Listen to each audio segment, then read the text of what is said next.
Juji, all you, bud. Well, now we've seen everyone who's done strict curls, Nick's Strength and Power. I counted. He has said the word strict curl in the last 2 months 600 times. Good God. Yes, 607 to be exact. John, what are the rules? Rules of the strict curl are your upper back and butt must stay in contact with the wall on the way up and on the way down.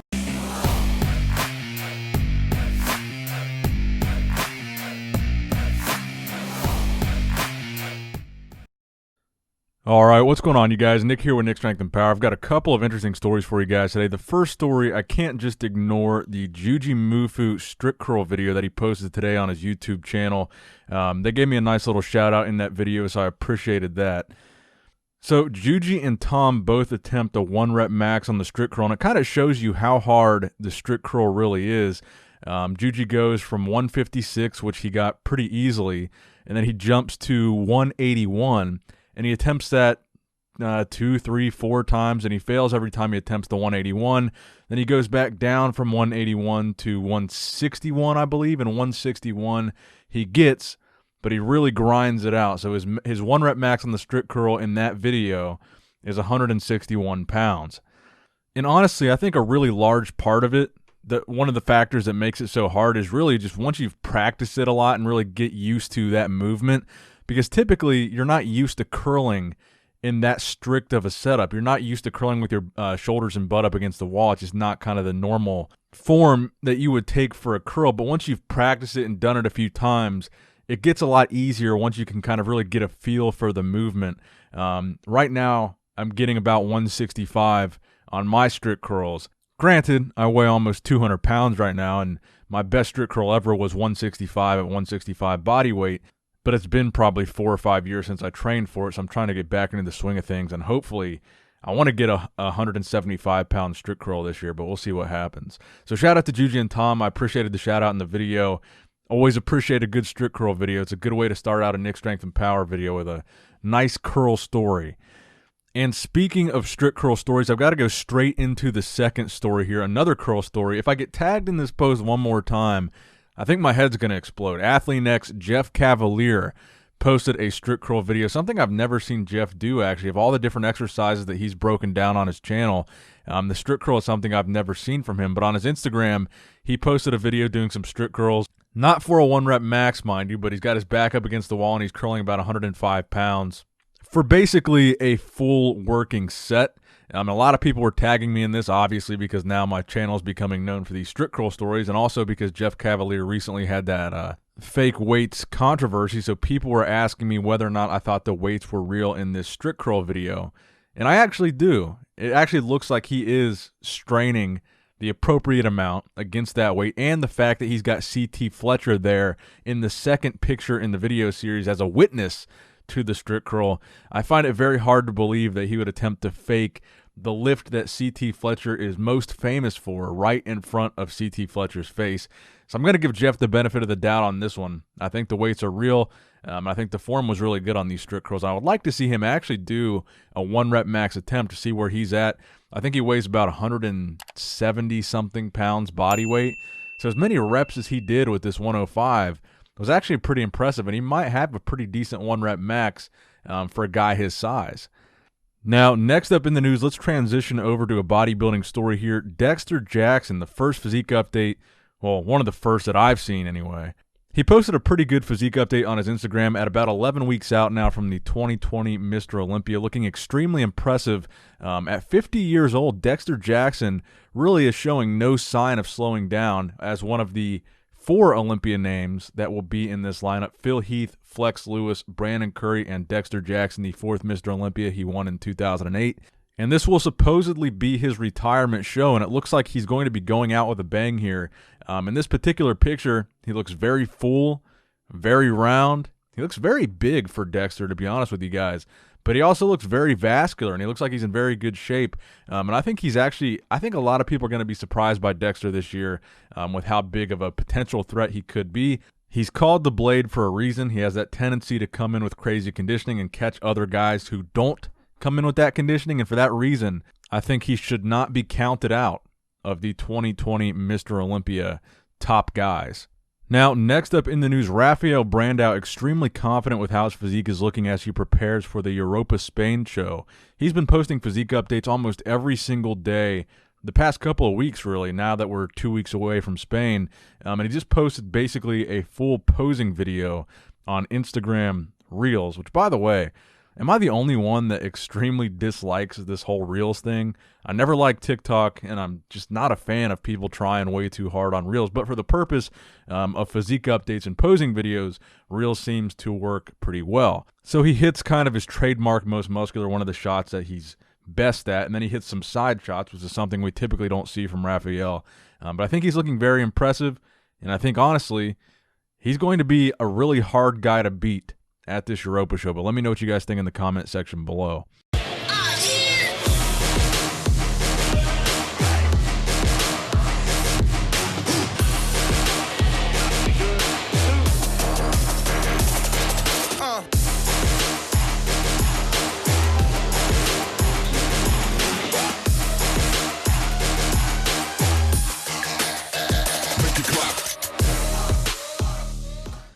Now, next up in the news, Calum von Moger. We talked a little bit about this a couple of videos ago. He's got a brand new tattoo, basically a full sleeve all the way up and down his forearm and basically his entire upper arm, his bicep and tricep.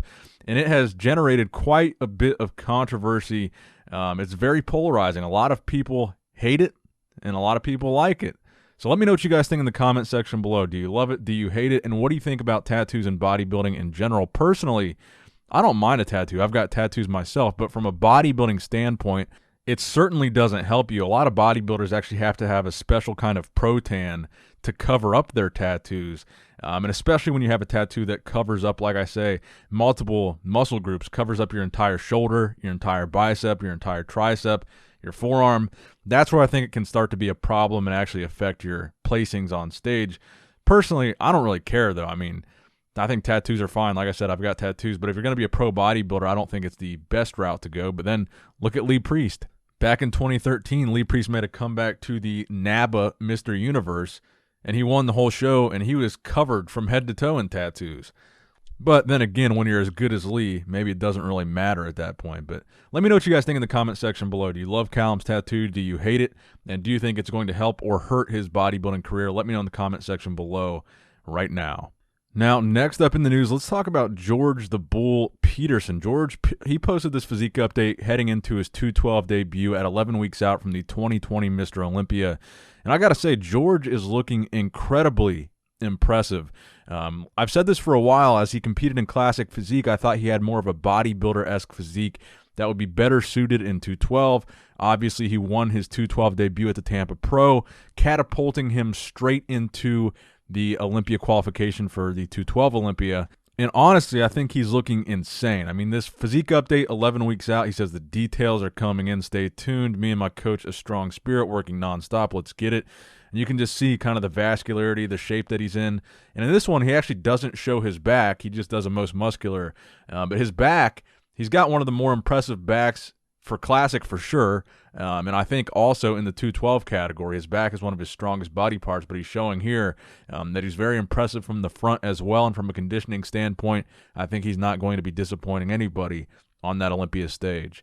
Now, next up in classic physique news, a physique update from Steve Lorius, which I'm assuming is a recent one. He says, straight on, front double bicep just because it's Flex Friday, Nil Yoda Hill. What do we need to improve on the most? And I think I'm coming in dry AF. Honestly, I think Steve has made a lot of improvements to his physique over the past year or two. And I think he's going to be one of the best contenders in the classic physique category at the Olympia this year. I think he's definitely in the conversation for top 6. And he's one of the guys I've really got my eye on in addition to Rough Diesel. Guys that you might not necessarily have in your top 3 predictions, but guys that I feel like are realistic threats to the top 3 at the classic physique Olympia this year.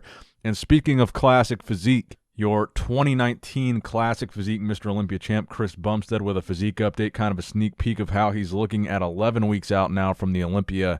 So let me know what you guys think in the comment section below about how Chris Bumstead is currently looking at 11 weeks out. I don't want to say anything too positive or too complimentary of Chris, or the Breon fans will get mad and say I'm just a Bumstead fanboy, so I don't want to be too positive towards Chris, God forbid. Now, the final story that I have for you guys today, PewDiePie is getting into the fitness scene. We talked about a couple videos ago. The physique update that he posted generated a lot of conversation. And recently on his Instagram story, he posted a whole series of exercise-related stories, basically giving a breakdown of his entire fitness journey over the past 2 or 3 years. So the first story says, I got a lot of questions about how I exercise, so I'm making a thread here, and that is the original picture that caused all the commotion, his recent physique transformation picture. Now, the next story was, keep in mind this photo was taken after a workout, flexing and with good lighting. So PewDiePie has only been in the fitness game for a little while, and he already knows it's the oldest trick in the book. Good lighting and good angles is everything. 90% of being a fitness influencer or a bodybuilder is just taking a picture in the right lighting and the right angle. I promise you that. And then he says at the bottom there, so if you want the same results, good news, it's very reachable. And then he shows a picture of him from 2017 when he first started working out. Obviously a very different physique there. He says, I stopped between then and up till about a year ago. So he says he's basically only been working out for a year. And he says, my goal has not been to grow muscle, but I just wanted to stay consistent with my workout routine more than anything. I think that has been the most key helpful factor.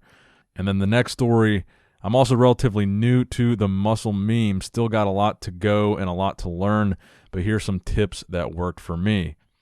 He says, Monday, push day, Tuesday, leg day, Wednesday, pull day, Thursday, leg day, Friday, push-pull, Saturday, and Sunday off. So a very bro split that he's following there. And then the next story that he gives some good advice, stop eating crap food. High sugar foods and drinks are bad. Alcohol bad. High fat bad. You should know this already. Protein keeps you full for longer. Protein is your friend. Next story is a motivational quote. Story after that is the interesting one. I kind of like that he had a home gym setup. He says he works out from home. This is his entire setup at the moment, which is just a bench and 2 power block dumbbells. And I like this because PewDiePie is a multi-millionaire. He's got 100 million plus subscribers on YouTube. But all he needs to get it done is 1 bench and 2 dumbbells. And he makes the very good point that a gym would obviously be better, but this works for me. You can do a lot with just simple weights, which is obviously, it's true. You can do a lot with just 2 dumbbells and a bench for sure. And then the rest of the stories are just motivational quote, motivational quote, motivational quote. So I just wanted to talk about this because I thought it was cool to see someone with a platform as big as him and a platform that exists outside of the fitness side of YouTube, using his influence to kind of give this advice to a lot of his followers, which are probably, for the most part, majority not into fitness at all, have nothing to do with it.